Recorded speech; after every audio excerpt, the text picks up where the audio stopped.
Hi, I'm Lawrence Au. I'm heading the Asset Servicing Committee. My background is I have been in the financial industry for almost 4 decades, and out of which 26 years in the asset servicing industry.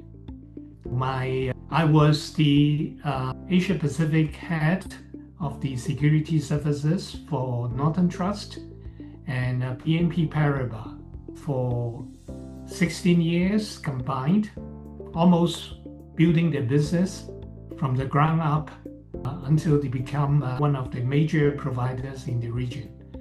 I would be among the first one among the first batch of locals joining the industry back in the early 1980s.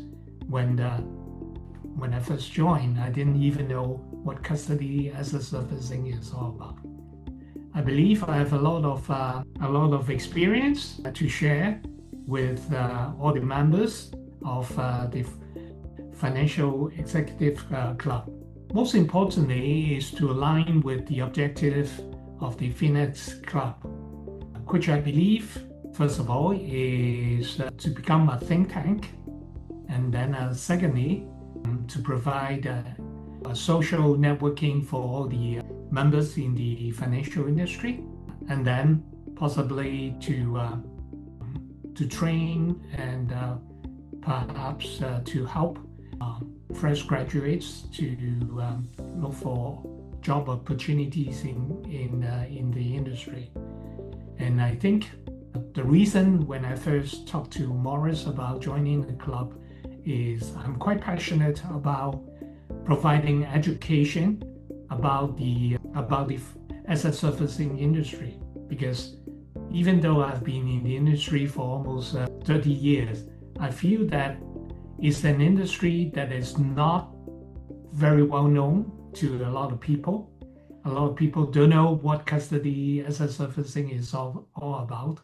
And to be honest with you, with my mom, even though I've been in the industry for so long, he always don't know what I'm doing. It's like, oh, you're working on the bank. Which branch are you working in? Or, oh, do you do mortgage loan? Do you do commercial loan? Well, that's my mom. I think that the industry is now going through a transition from what it was or what it is at the present moment, going into the digital age very quickly. And especially now with AI developing very quickly, I would imagine the speed will accelerate very quickly.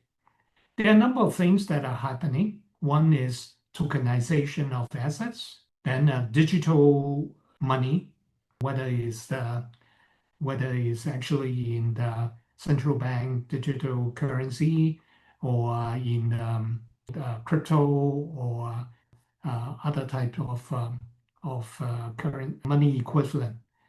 Then I think in terms of the asset type, private credit is on the rise as well.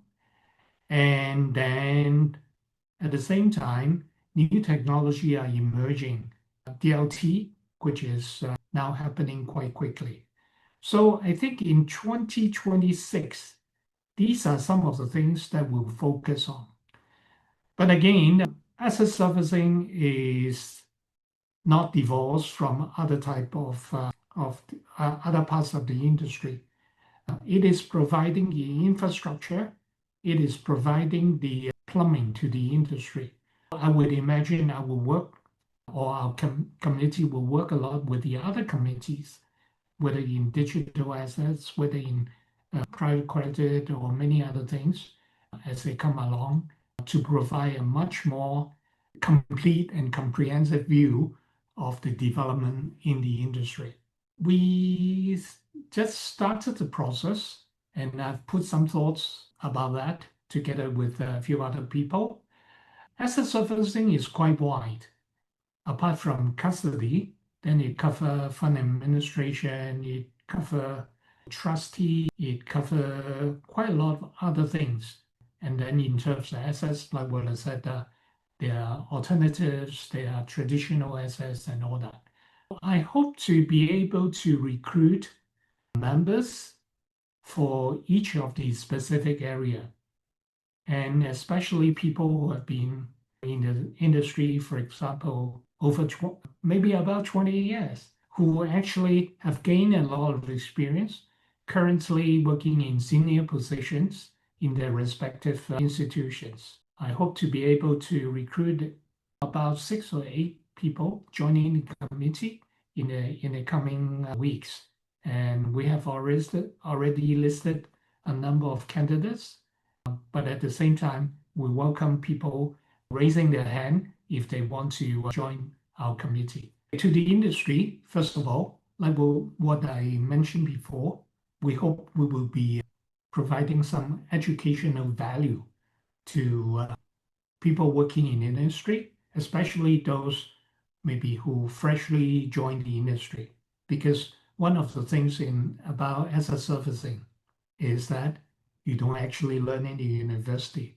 You may learn how to invest money and all that with all the theories, but unfortunately, they seldom talk about how actually the ecosystem works, how the infrastructure works, and that's something we hope we can fill the gap. Then, of course, providing the networking is very important, especially if we can bring in expertise from different sectors or different specific areas from the industry working together, and also from different institutions. I think that will be a wonderful venue for networking. Now, to the panelists itself, I think I hope they share my passion of sort of paying back to the industry.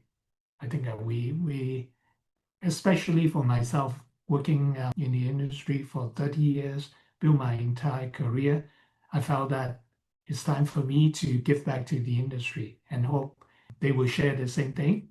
But at the same time, the valuable networking, and also hopefully, as we get down to work, we would we are thinking of providing functioning as a think tank for the industry or maybe the government.